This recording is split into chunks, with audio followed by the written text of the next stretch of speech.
Hey everybody, welcome back to the channel. My name's Dr. Matt Dickinson.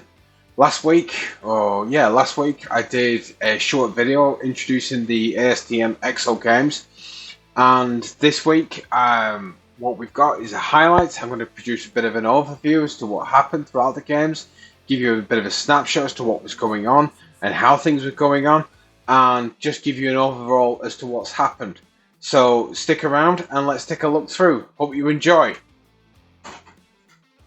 So, in the process, as a reminder, these teams, these titans of youngsters who are having a go, we have a mixture of key tests that they've got to do, but they've got to achieve all these tests with under $2,000. This is not much at all. And as a reminder as to all the tests, they have 4 tests that they've got to complete. 1, the time up and go.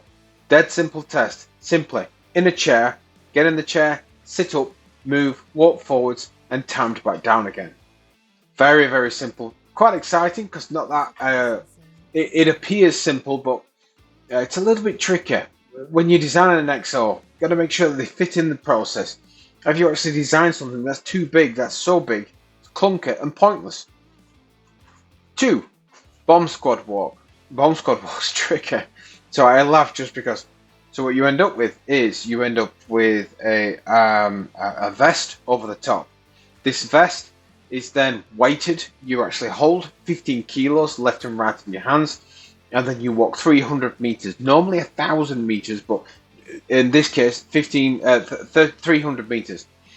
In this process, you then interface with a device that tests your dexterity. You've got to interface. You've got to change things, pull things out. Then once completed, pick the weights back up, and then walk the distance back again. All this is timed, all this is looked at. And then number 3, palletizing. We've got boxes in one on a table, then going from the table onto the pallet and then back again. However, catch on this one, the boxes are weighted. It is not that straightforward of simply pick it up, go, back again. You cannot rush. A lot of key things with it. Makes it very exciting, very, very exciting. And then number 4, we have cup stacking. Under the cup stacking, it is dead simple. What you've got to do is you've got to go 3-6-3 and then 3-6-3 takedown. You cannot go 3-3-6. It has to be 3-6-3 up and then 3-6-3 takedown. So, and then we've got the overall. So this then tests right from your ability to move right to dexterity. Just because if you're designing an EXO and then you're putting it onto a cup stacking, it's that small intricate process. Have you overcompensated someone's muscles where they can't properly move? Then we've got the judges. We have Don Peterson, presently Dean of the University of Illinois for Mechanical Engineering. 2, we have Christopher Reed, a technical fellow for the Boeing Company in Human Factors, and also sits as the chair for the head of the Human Factors Society, which is the FHES, and also is a board of directors for ASTM, and is also the chair for F48 which is for Human Factors. So it's a lot going on. And then 3, we have Bill Bellat. Bill Bellat is the head for the Center of Excellence for Exoskeletons with the F48, and has a whole wealth of experience in all different fields. And number 4, we have Anne Vallis, who is from NIST. Her expertise, she tests and validates standards from ASTM across all different areas, and does a lot of training for the bomb squad units. So she has been intricate as far as to make sure all the tests are correct and all the processes are well tested and all truly set up. And it's exciting, and to get to that particular point is a real key thing.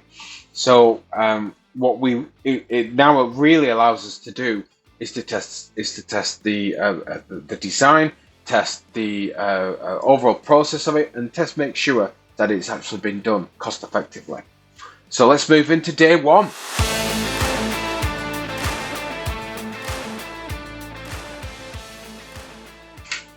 So day 1, This saw two particular major tests that were going on. This was the design review and also the posters. And this was, as you can imagine, when you go to any conference, you always see a poster. Then you'll be able to move into presentation side. So we've done the execution of the same thing was done the exact same way. The team's phenomenal, as you can imagine. This saw all 5 teams come and stand up one by one and actually give an overview as to the actual device itself, how it functioned, and how it was overall operating. When it came to the posters, we saw some fantastic work that had been talked about from Clemson. Now, speaking to the teams afterwards, one interesting thing was when Clemson stood up. I spoke to some of the others, and a lot of people, a lot of the teams were terrified. Some of the work that Clemson had done was extremely good. They showed a lot of human trials, human testing, and I say a lot, I'd say a few bits, but they showed a lot of legs, if you will, for the results that they got. And the team themselves are very confident, very comfortable in their execution for how it worked, and they were very good. I could say the exact same for Team 2 when we went to Texas A&M. The guys were able to take us through the process, and we even got to questioning. Now, I should point out, actually, in the presentations themselves, we had guests from all over the world, and we also had the judges. So it wasn't just 4 people sat in a room quizzing away. It was a crowd. And these were all the teams as well, so that even the teams questioned each other. And the questions really came out with Texas. They took a lot of questions about cleaning, and they were very confident in their result. The 4 of them, the way that they handled the actual process with it was extremely impressive, and my hat's off to them, because some of the questions, even I sat there and thought, my God, even I have no idea what to say. I don't even know how I'd answer some of them questions. When we got to UClans, it's such a vast between. We had such a large area, some really confident in presenting, some really learning. But the one thing to remember with all this is some of these young engineers, young STEM people, they are of all different positions within their learning process. So some of the UClan team, for example, they are literally the first year on their degree program. Incredibly impressive to stand up and do what they did. So yeah, their poster, a little bit messy, and I'm speaking out of bias just because obviously they are my home team. But yeah, a little bit messy, but at the same time, some good stuff. Everybody did such a great job. It's so good. And then Brazil, when Arthur from Alivium stood up, give us an overview of the actual function of it. He told us about the process for the testing that he'd done. He even told us about how he'd gone out and actually sourced the bamboo from the forest himself to actually look at being able to manufacture this. Incredibly creative human being, and exciting to see where Arthur goes. And his Exo, give us a demonstration of the Exo, give us a demonstration, and give us an overview of what it costs. Now, if I remember rightly, I think it was about $20 it costs for the whole thing, everything all in one go. And yeah, extremely impressed. And then finally, the VUB team. The VUB team was phenomenal. I shouldn't praise them too much just because it sounds like I'm being biased. But the VUB team, they were confident. They were able to execute their process of what they'd done, and they give us a good overview as to the actual function itself.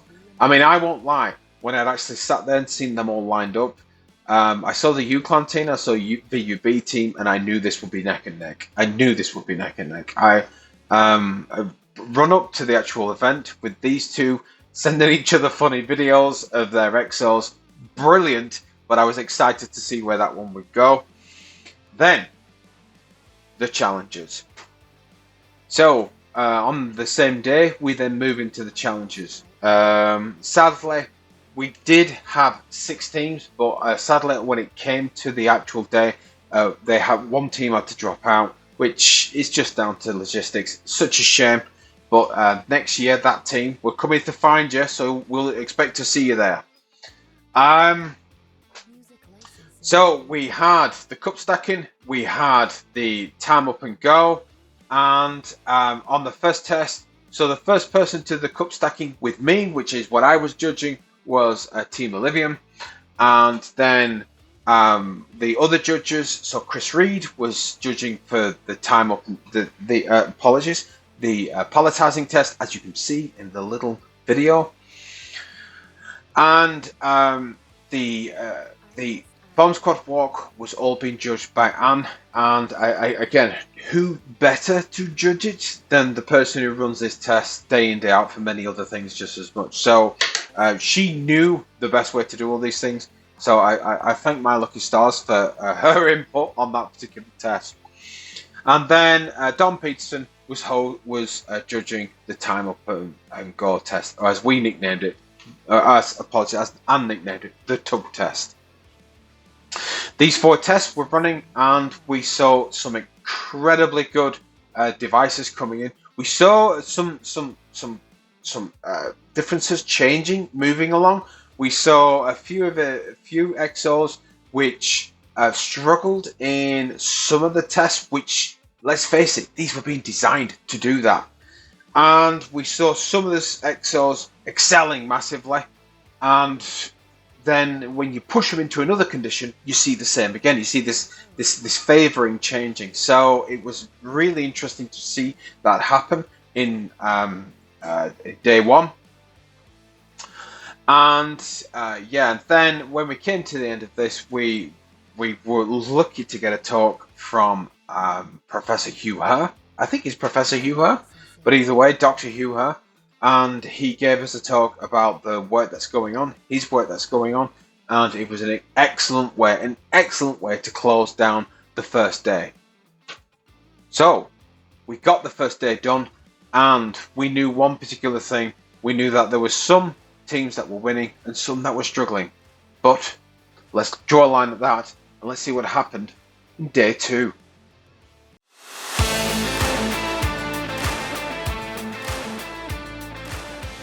So day 2 came. We have a little bit of a different element of approach here. What we do on this side is we come in straight into tests. We start to look straight away at the test.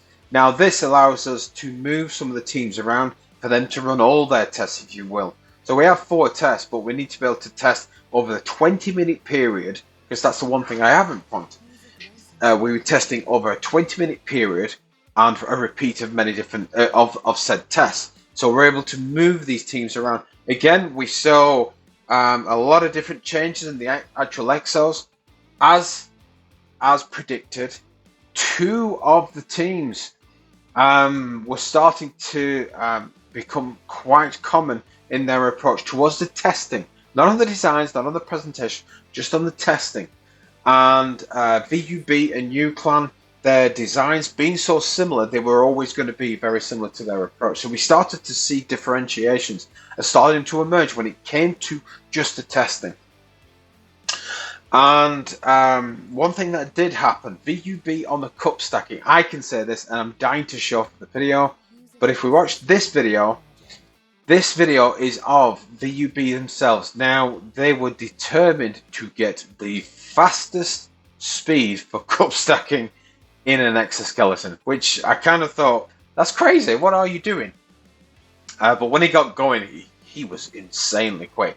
I mean, we had variations of people who were doing it in 7-8 seconds. 6.21, I believe it was. 6.21. This is 3-6-3. That's a put up and take down in 6.21 seconds. He was like a rocket. Now, rather than me just spouting this to you, I've recorded this. You can see this here. And to actually see him do this speed, to actually see him go through this, is actually incredible. His process with it, his approach with it, was really good. I'd never seen anybody move like this. So yeah, when it came to speeds on that particular challenge, I can say for sure they were the quickest. I'd never seen these. The trouble is you end up looking and going, how much is that really assisting on the person, and how much is it more of just practice and practice and practice? Now, a lot of people did say, well, but they've had extra time to practice. The videos have been online for months. Everybody's had a chance to practice. So I wasn't too fussed with that because everybody's had the same chance. He was just incredibly good at what he was doing. Then we moved from there and we moved into presentations. The presentations were quite interesting. Once we got onto the presentations, we again followed through on suits. Now in this case, this was slightly different. When under presenting, the teams only could be questioned by the judges, not by all the visitors. So this is a room full of people. And I mean, if anybody's ever presented before, spoken in public before, it is nerve-wracking. And some of these teams were very young, and for them to stand up and do what they did, again, hats off to you. Well done. They stood up, so we went through again. We went through Clemson, Texas, UCLan, Brazil, and then VUB. And they give us a lot more in depth as to what it is, their function and their approach with it. A couple of criticisms that had come up. Few of the teams were kind of like just smoothing over some of the rules. Some of them weren't. And these what brought marks up and down all over the place. And but regardless, that's how petty this got. It got to the point of where it was like, well, they said black when it was white, or they said blue when it was green. And that is what deciphered marks. Just through that. Just because everybody's input was so good, it was so difficult to just break these down to key pieces. At the same time, all the CAD models were reviewed at this particular point because my approach with a lot of things and some of my teachings, I stood down just for that area, just because it could have caused issues really. So that was stood out from my perspective. I didn't input for that because it's just to be fair. And again, this was supposed to be a 5-minute deliberation, just a chat. We're supposed to get to the bottom of this really quick. And yeah, if the judges do see this, you may see this wrong. I'm sure it was something like 2 hours we were sat in the room, something like that, just deliberating with it. And even that had to drag people out. So much intense conversation about what was the right thing to do. It was such an interesting one at the same time. And to see what some of the people did, it was just so good. Just crazy. And then to top all that off, when we'd seen Hugh Herr give us a talk the night before, Adam Golinsky from I Got Legs, he gave us a talk, and again, both of these speakers gave us a talk of that. When we finished listening to the talk, we all came out inspired. It wasn't just the people on the teams; it was everybody who was inspired. These talks were amazing. Adam is a paraplegic from his belly button down, and rather than letting this hold him back, he now considers himself is where he's born again, and he now wears an exoskeleton to do exoskeleton racing, which is phenomenal and exactly what this tech should be about. But he spoke about his experience and he spoke about how that could be changed. So that was amazing. And then that drew a line under day 2. Well, the answer is we did have a result. We finally got to an answer. It took time, it took its time, but we did get to an answer. But before I wreck that, let's get to the results day. Day 3.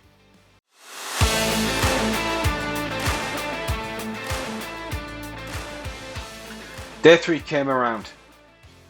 Nerves high, very high. Everybody in the room, and we had a bit of a talk. We all talked about a few things that had gone on, and the teams were roughly aware of who was winning in key areas. They didn't know everything all the way through, so when it came to the overall, they didn't realise that I think it came down to something like 0.1 of a mark between the winner and the second place.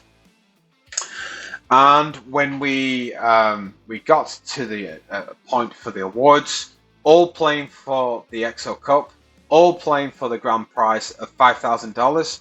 And yes, it was incredibly tricky. It was incredibly difficult.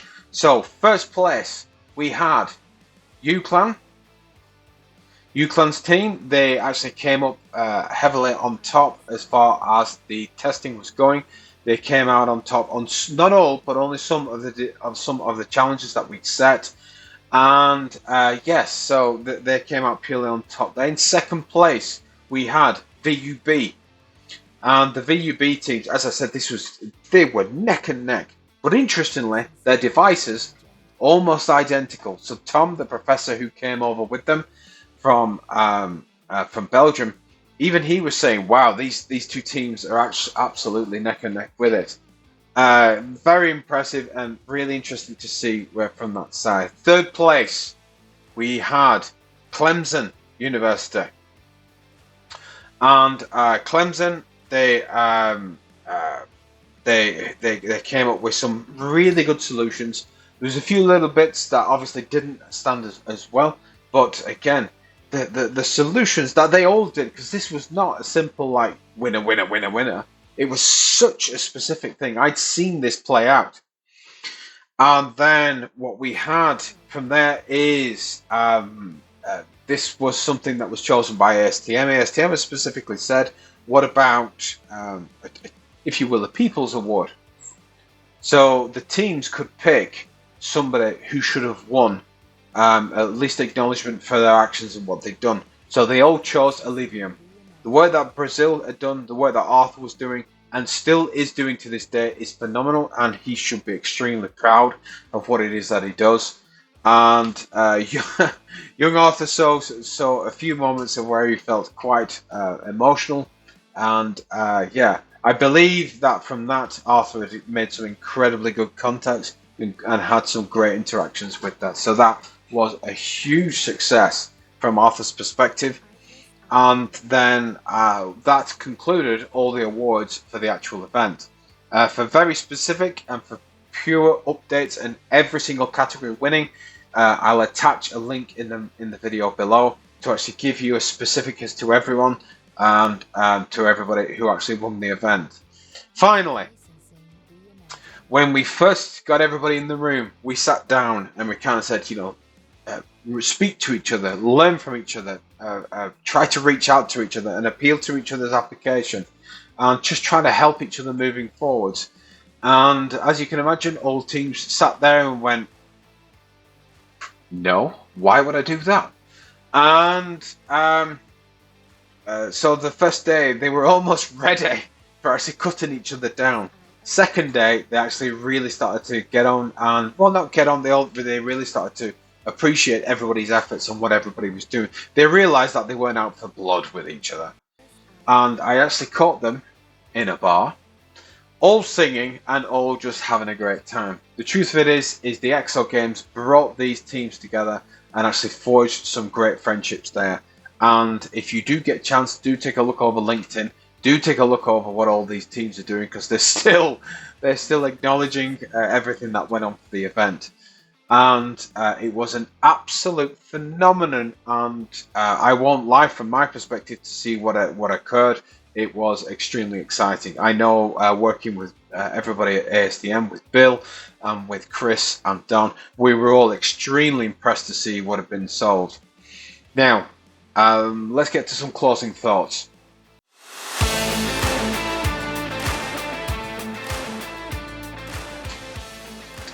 What we'd seen here was solutions from teams. We'd seen groups of youngsters, and a variation, granted. So Clemson, for example, were all PhD students. However, UClan, one was an MN student, and one was just coming onto his program. But they all had one massive thing in common. They were all able to come up with a solution for under $2,000 that offered a solution that genuinely worked. What this really did open up was the idea of that cost. Why are exoskeletons so expensive? I appreciate that people need to consider about being able to fund these and being able to keep a business running. But the question is when we're considering these to be able to help people and to offer a future for people, we do need to ask that question of, do they cost too much? Is there something we can do? Because after seeing what I'd seen, after seeing what these teams had done, I really do believe that simply they are too expensive to manufacture is not true anymore. Because these guys did it, and these guys were able to do what they did under a shoestring budget. And then on top of all that, they were able to even come up with an exoskeleton in 2 months. Some of these guys never seen an exoskeleton, just willing to learn about them. It's been an absolute pleasure to see these teams come together, and it's been an absolute pleasure and an exciting first inaugural ASTM Exo Games. I should point out there is an absolute plan right away to move into the Exo Games 2024. We're all already excited. We're all already game on for this. I'm super keen, super excited. But let me just say on my final things, I hope that you found this interesting.